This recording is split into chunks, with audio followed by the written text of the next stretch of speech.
एक शाम प्राची टीवी पर सीरियल देख रही होती है। तभी उसकी सास वहाँ आती है। अरे सीरियल में तो ऐसे मग्न है जैसे आज रात का खाना पड़ोसी आकर बनाएंगे।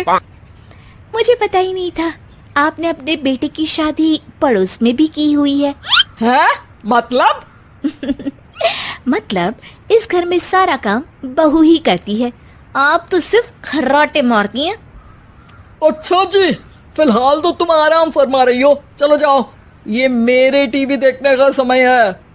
आहा, इसीलिए मुझे भगाया जा रहा है। सॉरी, अब तो बिल्कुल नहीं जाऊंगी।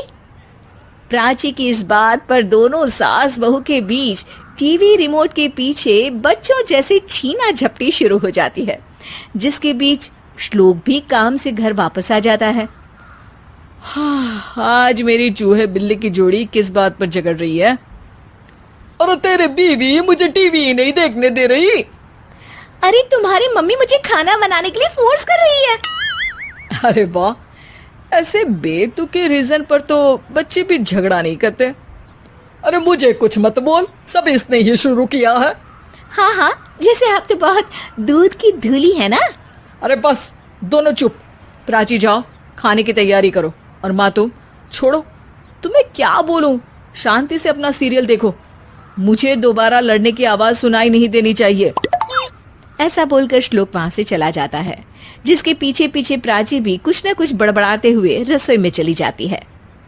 हाँ हाँ, सासू जी को तो कुछ बोलेंगे ही नहीं, बस मुझ पर ही हुक्म चलता है, खाना बनाओ, जैसे मैं इनके घर में खाना बनाने के लिए आई हूँ। इसी तरह शाम बीतती है और रात को श्लोक और प्राची की सास खाना खाकर सोने चले जाते हैं, लेकिन प्राची गुस्से में कुछ खाए बिना काम में ही लगी रहती है। इस घर में किसी को घंटा फिक्र नहीं पड़ता, मैं खाऊं या भूखी रहूं। प्राची कुछ देर के लिए रसोई से बाहर जाती है और जैसे ही वापस आती है तो वहां दूध का भरा ग्लास देखकर हैरान रह जाती है। फिक्र पूरी है, बस दिखाना नहीं है। प्राची दूध पीकर सोने चली जाती है और अगली सुबह एक बार फिर सास बहू का कार्टून नेटवर्क स्टार्ट हो जाता है। ये तुमने ही किया है। अरे अजीब जबरदस्ती है, मैं बोल रही हूँ मैंने कुछ नहीं किया।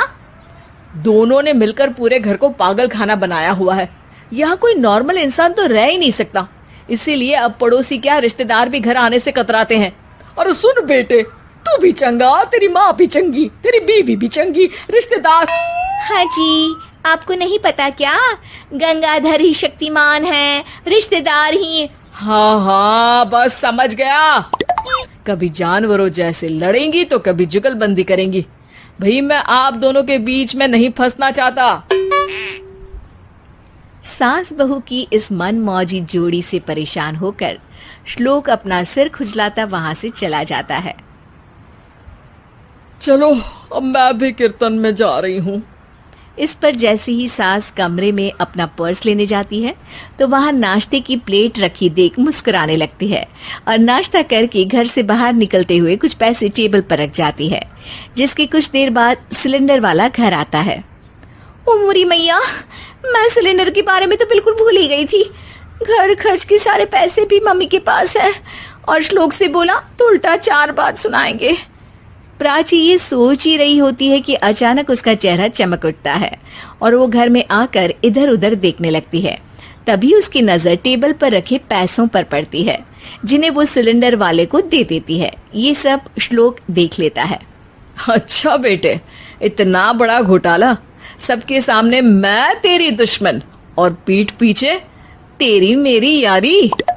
इस पर श्लोक एक प्लान बनाता है और शाम को सब एक साथ बैठे होने पर बोलने लगता है।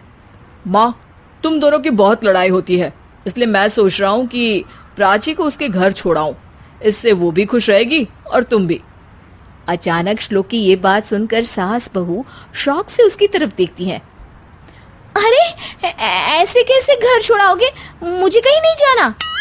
अरे तुमने बोला नहीं पर मैंने सुन लिया, तुम्हें मम्मी के साथ रहना अच्छा नहीं लगता, मुझे पता है। अरे वो, अरे जब बहू खुद कुछ काम बोले तो वो तुझे सुनता नहीं, और अब जो इसने बोला ही नहीं वो तू समझ गया।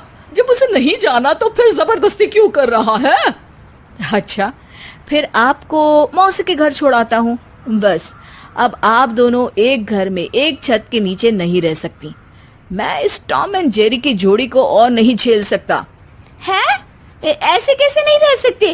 तुम्हें इतनी दिक्कत है तो तुम्हारा बोरिया बिस्तर पैक कर देती हूँ, लेकिन मम्मी जी कहीं नहीं जाएंगी। बिल्कुल यही सुनना था मुझे। अगर दोनों में इतना ही प्यार है फिर हर वक्त ये लड़ाई का नाटक क्यों करती हो?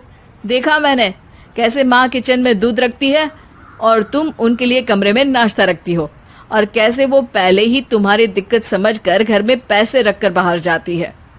अरे भाई, इतना ड्रामा तो डेली सोप में भी नहीं होता जितना तुम दोनों ने इस घर में फैलाया हुआ है। तू हमें टॉम एंड जेरी बोलता है ना, तो याद कर वो दोनों भी एक दूसरे को बाहर वालों की बुरी नजर से बचाने के लिए हमेशा सबके सामने लड़ते थे, लेकिन अकेले में दिक्कत के समय मदद भी तो करते थे। बस हमारा रिश्ता भी कुछ ऐसा ही है। और वैसे भी अगर सास बहू में तू मैं नहीं होती तो दुनिया वालों को कहानियां कैसे मिलेंगी?